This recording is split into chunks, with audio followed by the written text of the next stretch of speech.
जब शाहरुख खान ने बोला ना कि be restless, I envy people who can rest, who have time to take care of their fever, who have time to relax. ये चीज़ मुझे बहुत लग गई, क्योंकि बचपन से मैं ये सुनते आ रही हूँ कि रश्मि तुम बहुत हड़बड़ाती हो, तुम्हारे अंदर बहुत हड़बड़ाहट है, तुम्हें सब कुछ जल्दी चाहिए, तुम बहुत सब कुछ एडवांस में कर लेती हो। लाइक क्या दिक्कत है इससे? जब मैं नीट यूजी का तैयारी कर रही थी तो मुझे तो पता था भाई खुद तो कुछ आता है नहीं अभी फ़िलहाल, तो यार जो मैं हूँ, और मेरे अंदर हड़बड़ाहट आ गई थी कि यार पता नहीं ब्रिलियंट लोग कैसे काम करते हैं, बट मेरे अंदर मुझे तो जल्दी सा वहाँ तक पहुँचना है, तो मैं बहुत जल्दी जल्दी सब कुछ काम करती थी। And people use to tell me you are restless. And मुझे ये चीज़ लगती थी कि यार जब एक बार MBBS में चली जाऊँगी ना, उसके बाद अपना ये रेस्टलेसनेस हटा दूँगी, उसके बाद सीख जाऊँगी कि कैसे आराम से भी काम किया जाता है।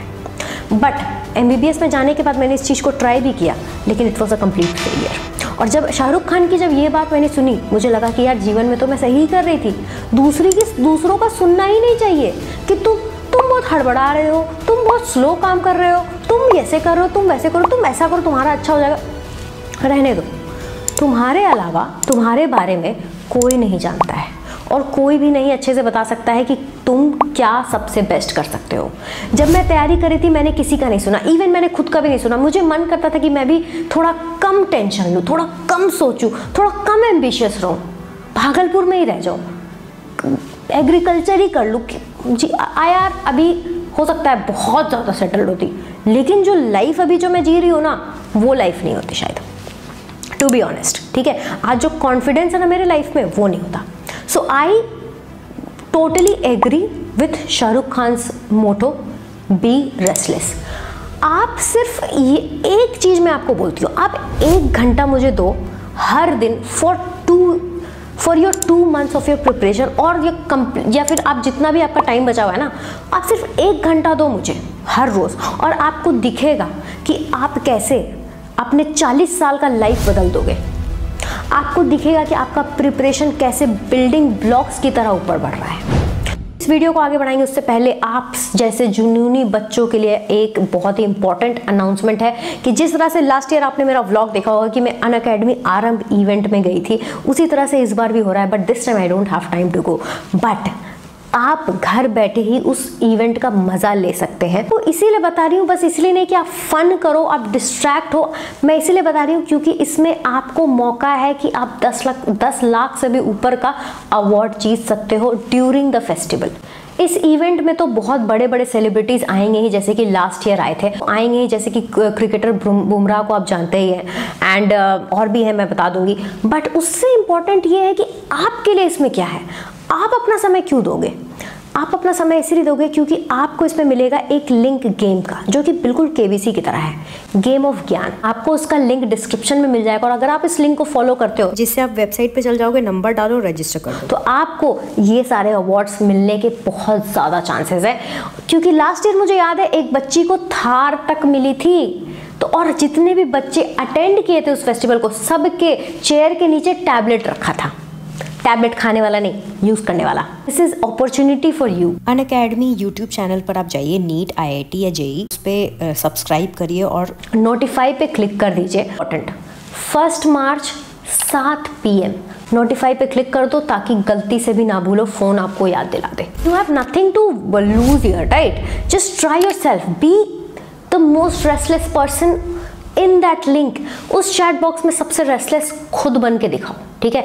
अब देखो, being restless and being out of control में एक फाइन लाइन होती है, ठीक है?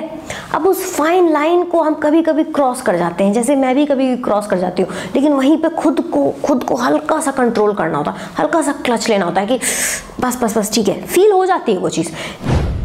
लेकिन अगर आप उसी तरह से अगर हर काम को, यार मोटिवेशन में तो हर कोई मेहनत करता है, लेकिन क्या आपके अंदर ताकत है कि आप अनमोटिवेटेड हो के भी मेहनत करो?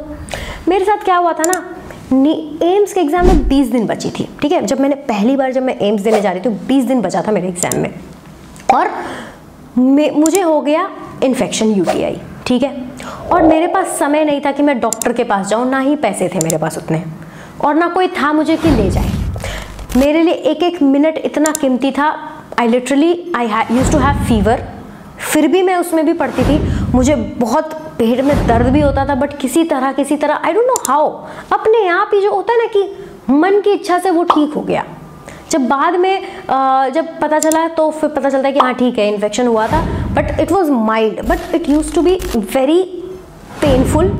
बट मुझे उस चीज़ से ये समझ में आया कि रश्मि, अपने आप से मैं खुश हो गई कि रश्मि ठीक है, डेडिकेशन है। और एक गुस्सा भी आ रहा था बहुत ज़्यादा कि भगवान आज मदद क्यों नहीं कर रहे हैं, मैंने तो हर चीज़ कर ली, मैं तो आज जब 20 दिन बचा है मेरे एग्ज़ाम में तो अभी ही मुझे फीवर देना है, 20 दिन बाद दे देते, अभी ही क्यों दे रहे। मैं बहुत रोई, मुझे बहुत बुरा लगा, लेकिन दिस इज़ लाइफ। आप कभी कभी भगवान भी आप पे ही रिलाई करते रहते हैं, ठीक है। इसीलिए अगर आपके साथ कुछ बुरा हो रहा हो ना तो आपको ना गुस्सा होने की ज़रूरत नहीं कि आपको भगवान मदद क्यों नहीं कर रहे हैं। आप, हो सकता है आपको भगवान स्ट्रांग बना रहे, क्योंकि आप स्ट्रांग बनना चाहते हैं। आई बात 1 घंटे रोज़ की। अब इस स्ट्रैटेजी को बहुत ही ध्यान से सुनना। इस चीज़ को आपको रोज़ रात में करना है। आपको कुछ, मुझे 1 घंटे लगते थे, कुछ लोग को 2-3 घंटे भी लग सकते हैं, बट मोस्टली ये आप स्पेयर टाइम पे कर सकते हो। ऐसे नहीं कि जब आप एक्टिवली पढ़ने के लिए गए तो कर रहे हो। ये लिटरली एक इस चीज़ को आपको हैबिट बनाना है। सबसे पहला चीज़, write down what you study today, ठीक है, in that 1 hour. Write down topic wise कि आपने पूरा लंबा सेंटेंस नहीं, बस वर्ड्स में लिखो। उसके बाद जब आपने लिख लिया है तो उसके बाद आंखें बंद करो और एक बार रिकॉल करने की कोशिश करो कि आपने जो पढ़ा उसमें से आपको कितना याद है। What all things you remember from that, ठीक है। अगर आप रिकॉल कर पा रहे हो, अगर आप एक कोई ऐसा न्यूमेरिकल है जो आपको याद आ रहा है कि हाँ उसमें मैं अटकी थी, उसमें फिर मैंने ऐसे दिमाग लगाया, फिर मैंने उसमें ऐसे फॉर्मूला लगाया, फिर वो ऐसे सॉल्व हो गया। अगर आपका कॉन्सेप्ट आपके दिमाग में बिल्डअप हो रहा है, आपको दिख रही है चीज़ें सॉल्व होती हुई, आपको आपकी एनसीईआरटी दिख रही है कि आपने, अगर आप प्लांट किंगडम अगर आपने आज पढ़ा है ना तो वो प्लांट किंगडम के एग्जाम्पल्स आपके दिमाग में पॉप कर रहे हैं। तो अगर आप इस तरह से देखोगे ना कि आप अपने आप को एग्जामिन करोगे कि क्या आपको याद है कि नहीं। और जस्ट इन केस नहीं है, ये बहुत स्ट्रेसफुल चीज़ होती है for your first few days, लेकिन अगर उसी समय किताब उठा के तुरंत एक बार चेक कर लो कि अच्छा ठीक है इसका एग्जाम्पल क्या था, एक बार तुरंत, तो वो चीज़ उसी दिन खत्म हो जाएगी। भाई रिवीजन तो हम अभी रिवीजन फेज आ गया है नो डाउट, बट जो बच्चे 1 साल बाद या 2 साल बाद टारगेट कर रहे हैं, 2026 या 2027 में टारगेट कर रहे हैं एग्जाम, इवन जो लोग रिवाइज कर रहे हैं, अगर इस चीज़ को आप करना शुरू कर दो, जैसे जो लोग अभी भी 2025 के लिए भी अगर अटेम्प्ट करने वाले हैं, अगर आप इस चीज़ को दिन भर में 3-4 घंटे भी अगर करना शुरू कर दो कि आप एक्टिवली रिकॉल करना शुरू करो कि क्या मुझे याद है, क्या मुझे याद है। और उसके बाद जब इस चीज़ को कर लिया, दिस मोस्ट स्ट्रेसफुल एक्सरसाइज, इस चीज़ को जब आपने ख़त्म कर लिया, उसके बाद फिर ये सोचो कि अब मुझे नेक्स्ट कल क्या करना है। आप इतना सा बात सोचो, ये बहुत कष्टदायी होगा, आपको पूरे ग्रुप से अलग कर देगा, आप अलग दिखोगे लोगों से।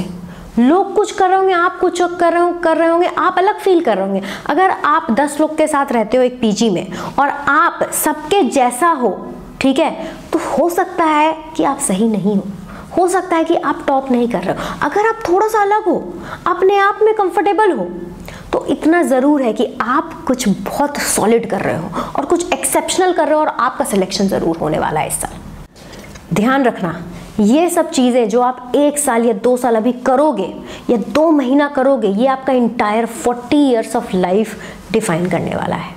सिंपल सी बात है, अगर आपका कंप्लीट हो जाता है, ऐसे एक फॉर एग्जांपल समझो, और आप चले जाते हो एम्स न्यू दिल्ली, ठीक है, तो उस हिसाब से लाइफ होगी।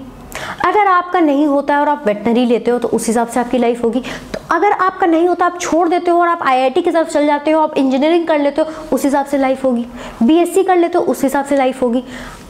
कुछ खराब, अच्छा, बड़ा, छोटा नहीं, ऐसा कुछ नहीं। लाइफ आपकी डिसाइड होगी इस 2 महीने से।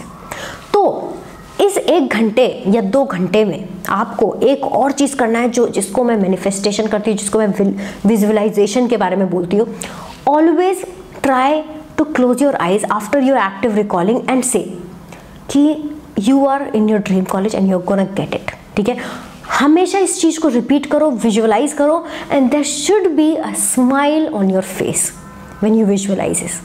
मतलब वो एनर्जी तभी फ्रिक्वेंसी से मैच करेगी जब आप खुश रहोगे अंदर से।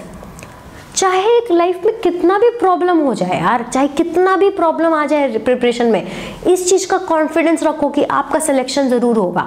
ये कोई बहुत बड़ा एग्जाम नहीं है, जस्ट बी डिल्यूजनल इवन। कि बहुत बड़ा एग्ज़ाम नहीं है, मेरे लिए बहुत बड़ी चीज़ नहीं है, मैं कर लूँगा। एक रोज़ अपने आप को ये बोलना शुरू करो और ये एक्सरसाइज करो, क्योंकि अगर आप ये बोलते हुए गलती से भी भुलावे में जीने लगे ना, तो आपको यहीं पे आप अपने आप को कैच कर लोगे कि आप रिलैक्स नहीं किए हो। अगर आप 1 घंटे में अपनी जितनी भी पढ़ी हुई चीज़ उसको रिकॉल कर पा रहे हो, उसका मतलब है आपका जो 24 घंटा था, जो 23 घंटे से पहले का था, वो बर्बाद नहीं हुआ। तो every day counts from today to NEET 2025 का डे जो भी है, या फिर आप जिस दिन भी दे रहे हो, एवरी डे काउंट तभी होगा जब आप ये 2 घंटे का एक्सरसाइज या 1 घंटे का एक्सरसाइज अपने हिसाब से इस चीज़ को आप करते हो। तो do this restless active exercise and be the most restless person around. Be different, ठीक है, try to be different. It's okay to be different. हर आदमी डिफरेंट ही होता है, लेकिन हमारे अंदर ये प्रॉब्लम है ना कि हम चीनी की तरह डब्बे में फिक्स होना चाहते हैं, कैसे से झुला दिया उसको डब्बे में फिक्स हो गए। नहीं, it's okay to be different. Be yourself. Personality अपना बनाओ कि लोग बोले जब आप कंपीट करो कि भैया वो बंदा ऐसे करता था यार, वो बंदा किसी की नहीं सुनता था। जिस दिन ये करने लगोगे ना, उसके बाद तुम्हें नीट कंपीट करने से कोई नहीं रोक सकता है। So remember Shahrukh Khan dialogue, be restless.